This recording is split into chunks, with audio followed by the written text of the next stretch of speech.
Halo Book Lovers, Assalamualaikum warahmatullahi wabarakatuh. Selamat datang kembali di channel saya, Bicara Buku, bersama saya Bang Irwan, founder Smart Reading 4.0 dan juga channel Bicara Buku. Teman-teman sekalian, pada kesempatan kali ini, setelah beberapa lama saya tidak mereview buku untuk Anda semuanya, kali ini saya akan mereview sebuah buku keren yang ditulis oleh Farid Zakaria. Dan saya sangat rekomendasikan sekali buku ini, yaitu 10 pelajaran untuk dunia pasca pandemi. Nah, apa saja 10 pelajaran yang perlu kita tahu itu? Ikuti ulasannya. Pelajaran pertama dari Farid Zakaria, teman-teman sekalian, adalah pasang sabuk pengaman Anda. Apa maksudnya? Bagi Farid, sebenarnya apa yang terjadi pada dunia kita saat ini, termasuk pandeminya, dan sebenarnya efek-efek lain seperti pemanasan global, efek rumah kaca, berbagai bencana yang terjadi, itu adalah buah atau hasil atau reaksi dari eksploitasi kita terhadap bumi kita dalam waktu yang lama. Beliau menulis bahwa perkembangan sains dan teknologi kita telah membuat kita mempercepat eksploitasi bumi kita ini, dan sekarang kita merasakan dampak-dampaknya. Karena itu teman-teman sekalian, yang beliau maksud dengan kencangkan sabuk pengaman adalah ini ibaratnya kita sedang menciptakan sebuah mesin yang super cepat. Dan pada faktanya pandemi ini membuat kita menyadari bahwa ternyata kita tidak begitu siap dengan efeknya. Karena itu kata Farid, kita mulai harus menyadari dan bahu-membahu bahwa dampak kerusakan dari semua yang telah kita lakukan selama ini adalah sesuatu yang akan kita wariskan juga, dan karena itu kita perlu memasang sabuk pengaman kita. Artinya, kita perlu membuat antisipasi yang sangat banyak sekali dari kerusakan-kerusakan yang telah kita buat, dan juga tentu saja menciptakan antisipasi supaya kerusakan ini tidak menjadi sebuah warisan paling menyeramkan bagi anak cucu kita selanjutnya.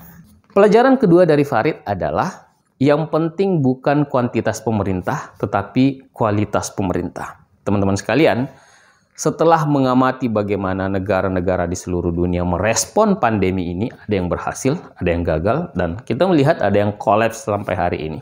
Dan menurut Farid, ini tidak ada kaitannya dengan size, tidak ada kaitannya dengan ukuran, tidak ada kaitannya dengan jumlah warga negara, tetapi ini lebih berhubungan dengan pemerintahan yang efektif atau pemerintahan yang baik. Ternyata teman-teman sekalian, baik negara besar maupun negara kecil, ketika pemerintahannya tidak baik, maka ya mereka akan gagal untuk merespon efek dari pandemi ini, termasuk krisis-krisis yang ditimbulkan setelahnya. Tetapi ketika pemerintahan itu baik, aware dengan apa yang dialami oleh masyarakatnya, berpikir dengan jernih tentang apa persoalannya, dan tidak emosional, seperti yang terjadi pada beberapa negara yang disebutkan dalam buku ini, seperti bagaimana Hong Kong merespon, Taiwan merespon, Korea merespon, dibandingkan dengan Amerika Serikat yang menjadi salah satu sasaran kritik di dalam buku ini oleh Farid Zakaria. Maka sesungguhnya pemerintahan-pemerintahan efektif itu atau pemerintahan yang baik itu jauh lebih cepat dan efektif menyelesaikan efek dari pandemi ini dibandingkan dengan negara-negara yang mungkin size-nya besar ataupun size-nya kecil, tetapi pada dasarnya pemerintahan tidak efektif. Nah, salah satu ukuran dari pemerintahan efektif, teman-teman sekalian, adalah pemimpinnya. Jadi, yang banyak dikritik oleh Farid Zakaria dalam buku ini adalah bagaimana cara Donald Trump waktu itu mengelola krisis ketika pandemi ini datang. Dan menurut beliau, Amerika ini adalah sebuah bangsa yang besar dengan teknologi yang luar biasa maju, infrastruktur berbagai hal, pendidikan, keamanan, kesehatan yang bisa dikatakan paling maju di dunia, tetapi karena kualitas pemimpin yang tidak baik, yang akhirnya mempengaruhi birokrasi yang buruk juga, inilah yang membuat mereka tidak mampu menghadapi atau gagal menghadapi efek dari COVID-19 ini lebih efektif dibandingkan dengan negara-negara lain. Pelajaran ketiga dari Farid Zakaria dalam buku ini, teman-teman sekalian, pasca pandemi, bahwa pasar tidak cukup. Apa maksudnya? Ternyata selama bertahun-tahun ini, dan ini juga yang menciptakan banyak sekali eksploitasi terhadap bumi kita, karena kita memberikan hukum pasar, memberlakukan hukum pasar pada kehidupan kita, kehidupan ekonomi kita. Dan ini yang membuat modal lah yang bekerja, yang kemudian membentuk keseluruhan perekonomian dunia. Ya, kita mengenalnya sebagai kapitalisme. Nah, teman-teman sekalian, pasca pandemi ini mulai lahir sebuah kesadaran baru. Tidak juga dalam bentuk sosialisme, tetapi pada dasarnya gagasan-gagasan bahwa negara harus hadir untuk menciptakan keseimbangan dengan kekuatan pasar yang selama ini mendominasi, ini adalah gagasan yang sedang tumbuh.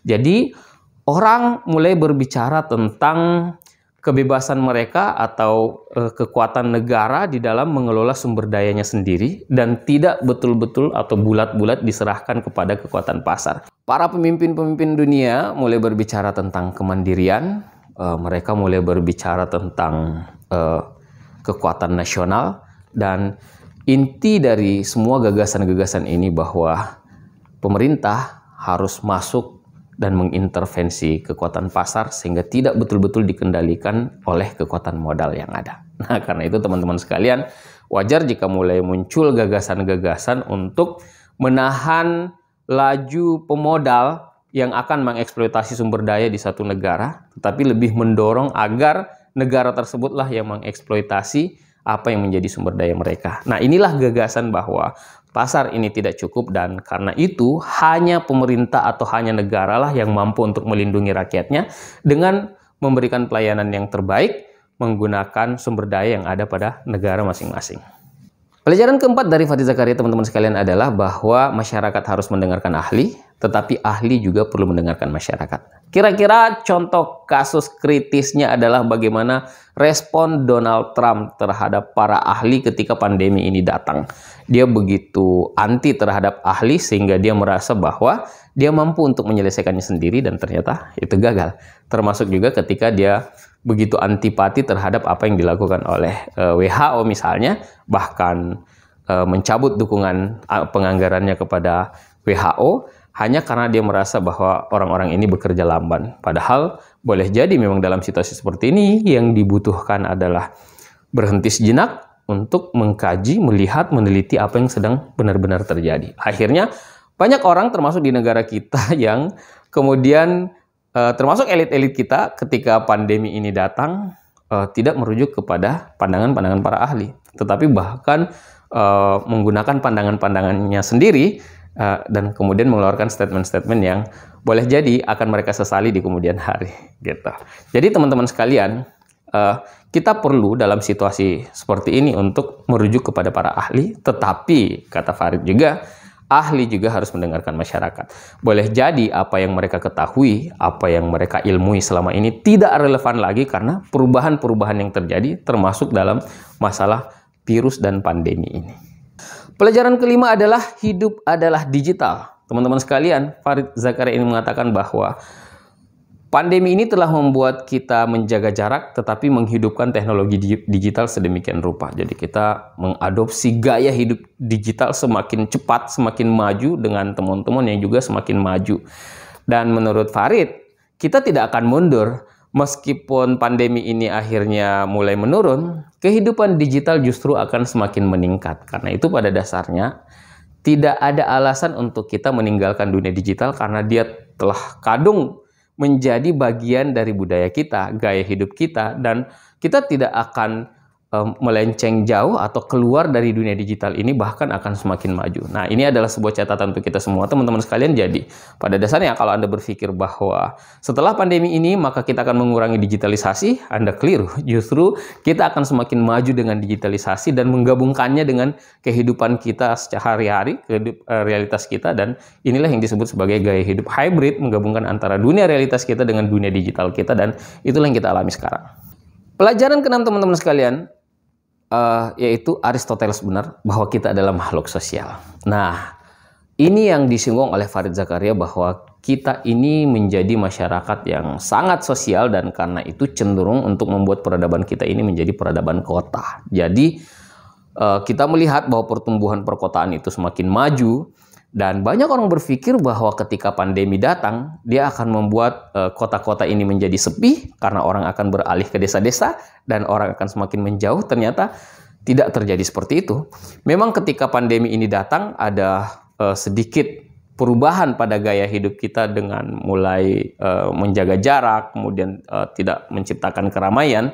Tetapi kemudian setelah itu ada kerinduan sebagai human nature kita bahwa kita adalah makhluk sosial, dan karena itu orang kemudian menciptakan sebuah model kota yang baru dengan menyesuaikan pada gaya hidup yang kita alami ketika kita menghadapi pandemi. Jadi teman-teman sekalian, yang ada dalam bayangan Farid Zakaria ini adalah kita akan menciptakan model-model kota yang baru yang pada dasarnya akan semakin aware dengan kesehatan, semakin aware dengan olahraga, semakin membuka ruang-ruang publik yang memungkinkan kita berinteraksi, tidak secara berdesak-desakan, tetapi semua itu justru akan membuat kota kita menjadi kota yang lebih hebat. Pelajaran ketujuh teman-teman sekalian adalah bahwa ketidaksetaraan akan semakin memburuk. Nah, ini yang dilihat oleh Farid Zakaria adalah ketidaksetaraan antar negara, di mana negara-negara yang maju akan memiliki kemampuan untuk mendapatkan pengobatan dan kesehatan yang jauh lebih baik daripada negara-negara yang miskin. Dan teman-teman sekalian, salah satu impact dari pandemi ini adalah semua orang berpikir bagaimana menyelamatkan negaranya sendiri, kan?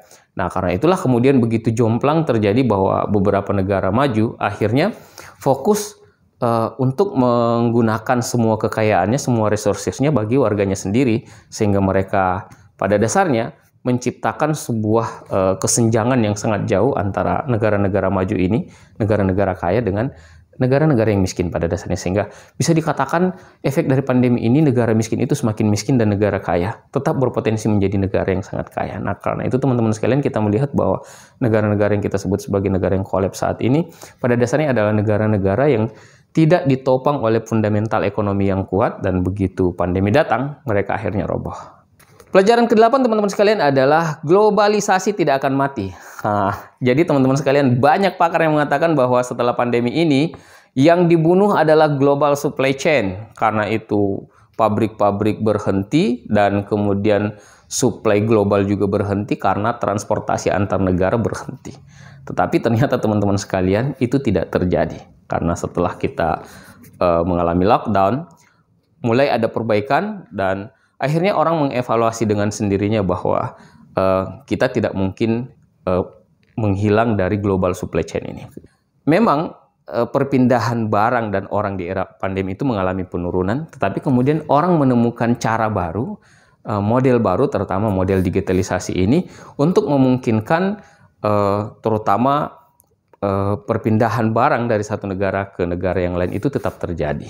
Jadi menariknya teman-teman sekalian, ada sisi geopolitiknya pada poin ini, kata Farid Zakaria, yaitu justru negara-negara Eropa dan juga Amerika yang khawatir dengan bagaimana China memanfaatkan globalisasi ini, memanfaatkannya untuk memindahkan pabrik-pabrik mereka dari China ke negara yang lain. Tetapi ada beberapa eksperimen yang membawa pabrik mereka kembali ke negara mereka masing-masing, dan ternyata itu adalah eksperimen yang gagal. Kenapa? Ketika mereka membawa pabrik-pabrik mereka di negara-negara dunia ketiga atau negara-negara berkembang, ternyata mereka tidak bisa mengejar biaya produksi ketika dibandingkan antara gaji tenaga kerja di negara-negara berkembang dengan gaji tenaga kerja di negara mereka sendiri. Dan ini dilakukan oleh beberapa perusahaan termasuk Apple, dan ternyata itu adalah eksperimen yang gagal. Karena itu Farid Zakaria mengatakan bahwa globalisasi itu, dan termasuk dalamnya global supply chain, itu tidak mungkin mati karena efek pandemi ini, tapi akan menemukan bentuk baru global supply chain. Pelajaran ke-9 dari pandemi ini adalah dunia menjadi bipolar. Nah, teman-teman sekalian, ada dua kutub kekuatan yang akan muncul, dan memang sih sekarang sedang muncul, yaitu Amerika dan China.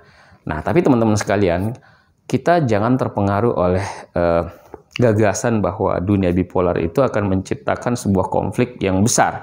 Justru dalam kajian Farid Zakaria, ketika dunia berada di dalam situasi bipolar antara Amerika dengan Soviet, disitulah kemajuan peradaban manusia itu tumbuh dengan cepat. Jadi ada persaingan dua kutub ini, tetapi tidak ada perang, dan karena itu orang berlomba-lomba untuk menciptakan teknologi-teknologi, dan ini pula lah yang akan terjadi menurut beliau dengan bipolar geopolitik antara Amerika Serikat dengan China ini. Jadi teman-teman sekalian, jangan khawatir, justru kalau terjadi bipolar seperti ini, kemungkinan persaingan dan pertumbuhan itu akan cepat menemukan bentuk-bentuk baru dan juga mempengaruhi peradaban dunia. Jadi boleh jadi kita akan semakin maju.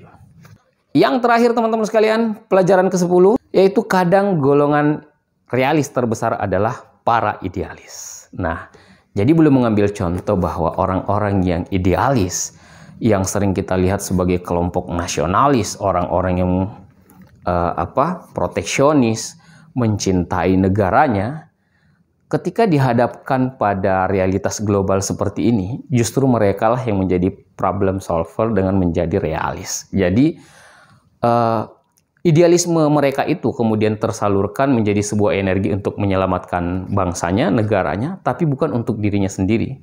Karena itu, Farid Zakaria mengatakan bahwa dalam banyak kasus pemimpin-pemimpin yang ada sekarang ini, pada dasarnya bahwa mereka adalah idealis, mereka adalah kelompok-kelompok yang sangat nasionalis, tetapi ketika dihadapkan pada situasi sekarang, mereka akhirnya mau untuk bekerja sama dan menyadari satu hal bahwa tidak ada bangsa yang bisa eksis menyelesaikan masalahnya sendiri, dan semua persoalan global kita ini hanya bisa kita selesaikan secara bersama-sama. Teman-teman sekalian, menarik sekali buku ini menurut saya, sehingga saya rekomendasikan untuk kita baca ya, sebagai sebuah wawasan, dan ini juga adalah sebuah kajian yang diakui oleh banyak pihak sebagai kajian yang paling mendekati dari realitas kita saat ini pasca pandemi. Yang pasti dalam buku ini dikatakan bahwa keputusan itu ada di kita. Kita sudah mendapatkan begitu banyak pelajaran dari pandemi ini, tetapi apakah umat manusia, termasuk melalui pemimpin-pemimpinnya, kemudian mampu untuk mengambil pelajaran dari itu semua dan mengambil tindakan-tindakan nyata agar kita hidup di dunia yang lebih baik di masa depan, itu sangat ditentukan oleh para pemimpin-pemimpin dunia saat ini. Teman-teman sekalian, demikian review buku dari saya. Mohon maaf jika lama bersua dengan Anda kembali. Mudah-mudahan kita bisa intensifkan kembali review buku ini dan semoga ini bermanfaat. Jangan lupa bagikan channel ini kepada sebanyak mungkin teman Anda, kolega Anda, supaya kita bisa tetap membangun budaya literasi di tengah krisis yang dihadapi oleh bangsa kita. Assalamualaikum warahmatullahi wabarakatuh.